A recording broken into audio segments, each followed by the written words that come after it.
O Senhor é meu pastor, nada me faltará. Caminhar me faz em verdes pastos. Guia-me mansamente a águas tranquilas, refrigera a minha alma. Guia-me pelas veredas da justiça por amor de seu nome. Ainda que eu caminhasse pelo vale das sombras da morte, eu não temeria mal algum, porque tu estás comigo. A tua vara e o teu cajado me consolam. Preparas uma mesa perante mim, na presença dos meus inimigos. Unges a minha cabeça com óleo, o meu cálice transborda. Certamente que a bondade e a misericórdia me seguirão todos os dias de minha vida. E eu habitarei na casa do Senhor por longos dias. O Senhor é meu pastor, nada me faltará. Elevemos o nosso coração, sempre que possível, ao Senhor e confiemos em sua infinita bondade.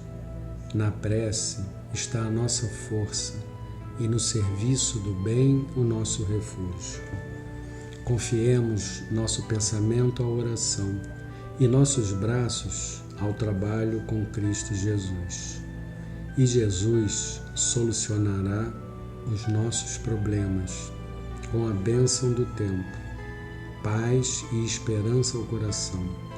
Cada noite, apesar do cansaço, dediquemos alguns minutos à oração para que se nos refaçam as forças. As tarefas seguem intensas, contudo, quanto possível, os amigos espirituais procuram amparar-nos as energias e acrescentá-las ainda mais. Muitos amigos da espiritualidade sustentam-nos as forças na travessia difícil das horas que passam. Através da oração, recolheremos, como sempre, a inspiração de que necessitamos na superação das lutas redentoras. Guardemos a tranquilidade mental. Através da oração, as tarefas do lar são sustentadas com a bênção do alto. Receberemos pela oração o concurso espiritual, rogando a Jesus para que os nossos corações sejam fortificados no caminho de dor e luz em que nos encontramos. Agradeçamos a Jesus as bênçãos de cada dia e confiemos na proteção divina hoje e sempre. A cada noite, consagremos alguns momentos à oração, momentos esses de que se valerão os amigos espirituais que nos amparam, a fim de insuflar-nos novas forças para o desempenho de nossas tarefas. Reanimemo-nos e guardemos o bom ânimo na certeza de que a fé viva em Deus é a luz que nos auxilia a dissipar todas as sombras. Jesus nos abençoe. Roguemos a Ele, nosso eterno benfeitor. Nos abençoe os planos de trabalho e renovação à frente do futuro. Que assim seja. Pai nosso que estais no céu, santificado seja o vosso nome. Venha a nós o vosso reino. Seja feita a vossa vontade, assim na terra como no céu. O pão nosso de cada dia nos dai hoje. Perdoai as nossas ofensas, assim como nós perdoamos a quem nos tem ofendido. Não nos deixeis cair em tentação e livrai-nos do mal. Amém. Ave Maria, cheia de graça, o Senhor é convosco. Bendita sois vós entre as mulheres. Bendito é o fruto de vosso ventre, Jesus. Santa Maria, Mãe de Jesus, rogai por nós, pecadores, agora e na hora de nossa morte. Amém. Saudamos a Trindade Divina, Pai, Espírito Santo e Espaço Vivo. Saudamos o Cristo, Filho unigênito do Pai.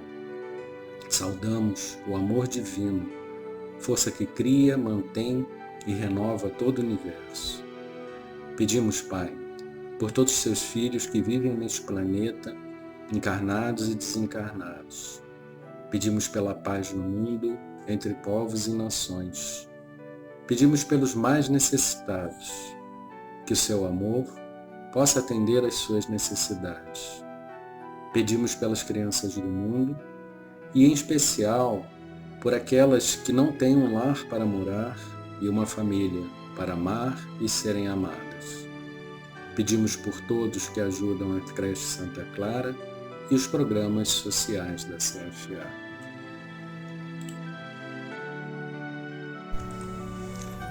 Da sabedoria do Evangelho de Torres Pastorino, as bodas de Caná.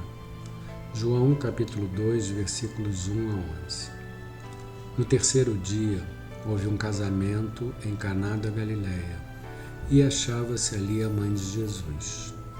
E foram convidados também Jesus e seus discípulos para o casamento.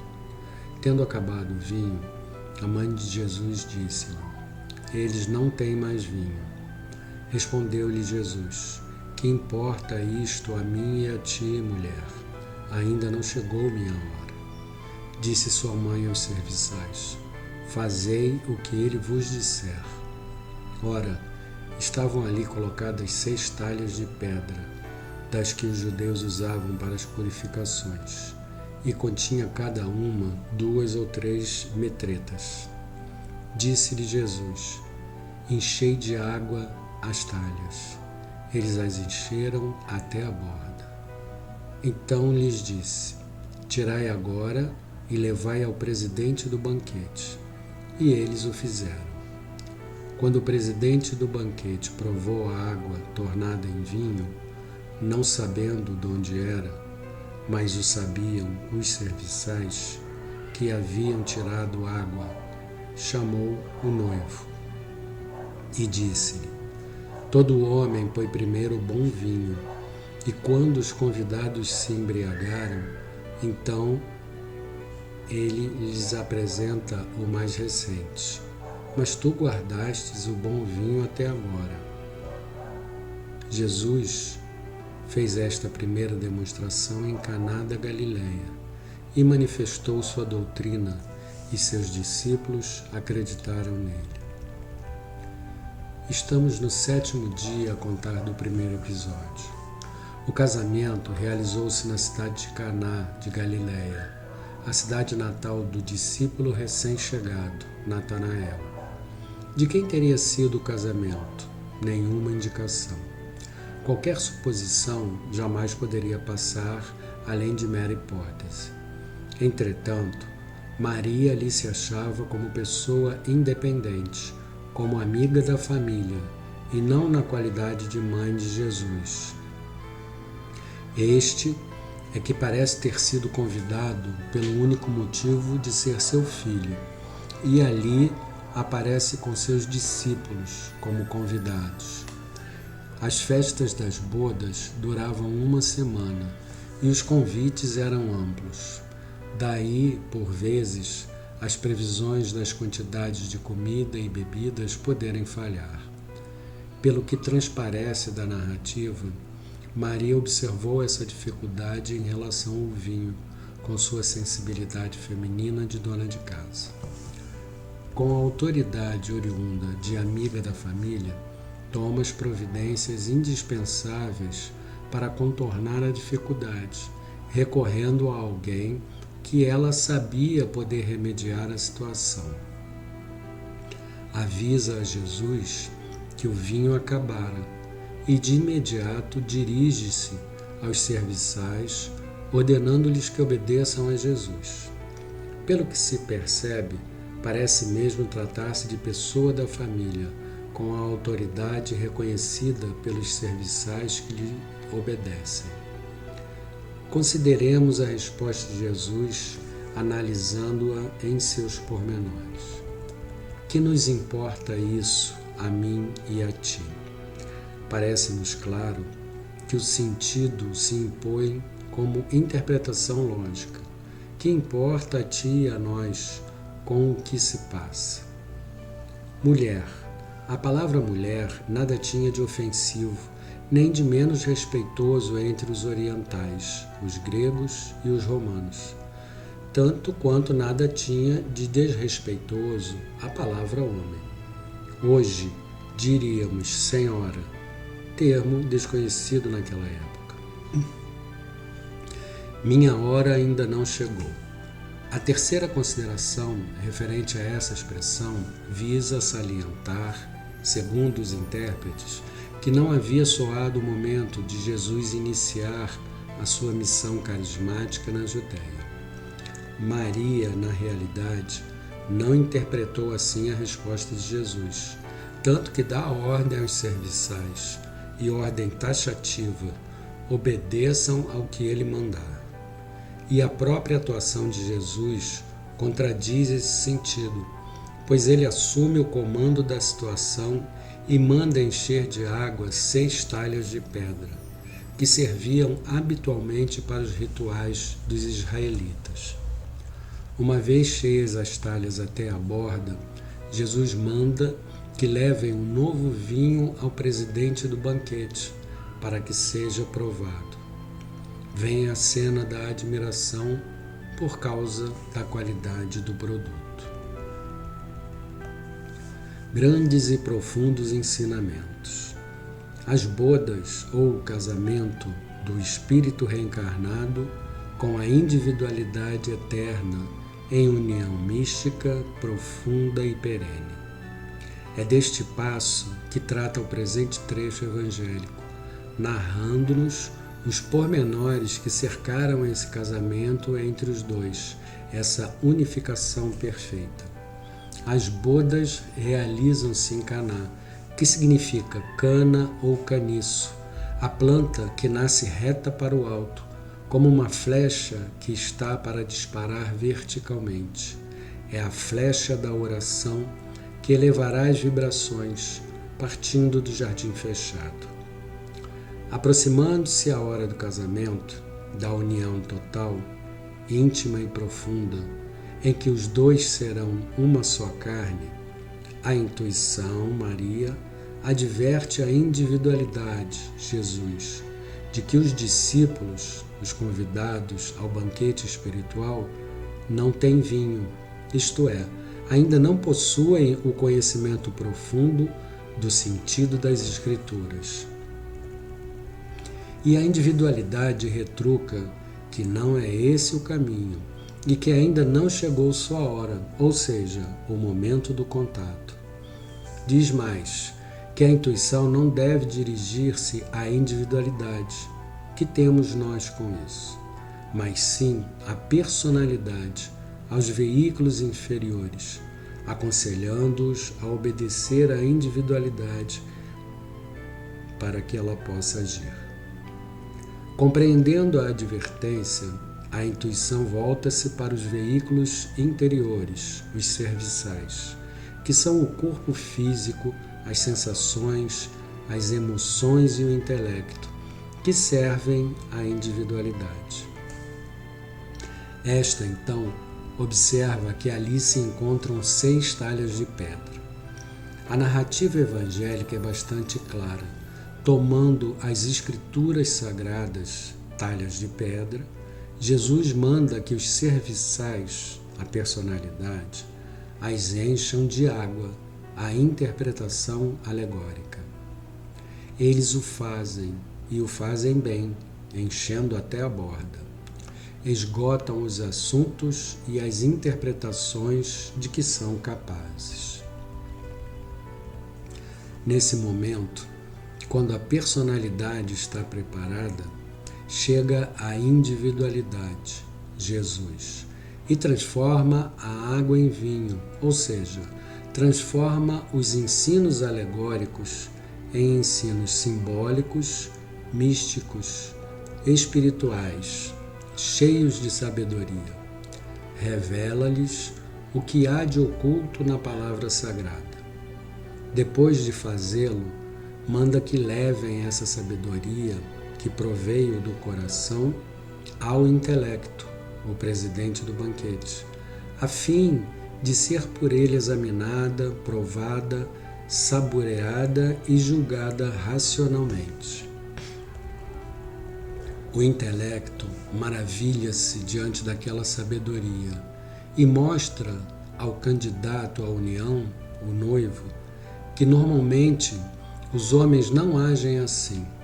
O comum é dar-se aos convivas, às criaturas, uma boa doutrina, até que eles se embriaguem com ela, se fanatizem. E depois, então, quando querem aprofundar mais, colocam-lhe entre as mãos o vinho ordinário, ensinamentos medíocres, que são aceitos sem discernimento nem critério da razão, porque eles já estão embriagados e fanatizados. Neste caso, porém, houve o inverso. Foram sendo distribuídos vinhos mais ordinários, doutrinas simples e ingênuas, e só no final lhes é dada a sabedoria profunda. O evangelista nota que o intelecto, o presidente do banquete, não sabia de onde provinha aquela sabedoria, mas sabiam-no os serviçais, a personalidade, que haviam colhido apenas a água da interpretação alegórica. E realmente, ainda até hoje, o intelecto não se deu conta de que a sabedoria profunda vem do coração. E quando se diz isso, ele reluta em aceitar, porque diz: o coração é apenas um aglomerado de células musculares, propulsoras de sangue, como se o cérebro, intermediário do intelecto que raciocina, não fosse apenas um conglomerado de células nervosas. O intelecto ainda ignora que cérebro e coração são apenas pontes e que, na realidade, o intelecto pertence à personalidade e a mente pertence à individualidade. O bom vinho que os convivas beberam foi bebido exatamente na união mística, quando os segredos da amada são revelados ao amante, numa união total, em que o vinho permeia todas as células, levado pelo sangue. Assim, a sabedoria penetra e impregna todos os escaninhos do ser, quando a criatura atinge a consciência cósmica. Esse trecho do Evangelho de hoje nos ensina que em vários momentos da vida humana, o vinho da sabedoria divina é servido. Entretanto, assim como na parábola, o vinho mais novo e, por consequência, de menor qualidade, é servido primeiro, e o melhor vinho vem no final, pois no início as pessoas não estavam preparadas para entender as grandes verdades da sabedoria trazida por Jesus. Então, lhes era dado um conhecimento inicial. Mas quando Jesus veio trazer a boa nova, ele trouxe o que havia de melhor naquela época que aquelas pessoas poderiam apreciar, de acordo com as suas capacidades intelectuais. Sendo assim, o conhecimento da nossa realidade como seres imortais encarnados é dado de acordo com a nossa capacidade de absorvê-lo, para que não se desperdice toda uma oportunidade de um avatar trazer novos conhecimentos para a humanidade, que, se ainda não estiver madura, não poderá aproveitar esses conhecimentos. Senhor, faz de nós um instrumento da sua paz. Onde houver ódio, faz com que eu leve o amor. Onde houver ofensa, que eu leve o perdão. Onde houver discórdia, que eu leve a união. Onde houver dúvida, que eu leve a fé. Onde houver erro, que eu leve a verdade. Onde houver desespero, que eu leve a esperança. Onde houver tristeza, que eu leve a alegria. Onde houver trevas, que eu leve a luz. Ó Mestre, faz com que eu procure mais consolar que ser consolado, compreender que ser compreendido, amar que ser amado, pois é dando que se recebe, é perdoando que se é perdoado, e é morrendo que se nasce para a vida eterna.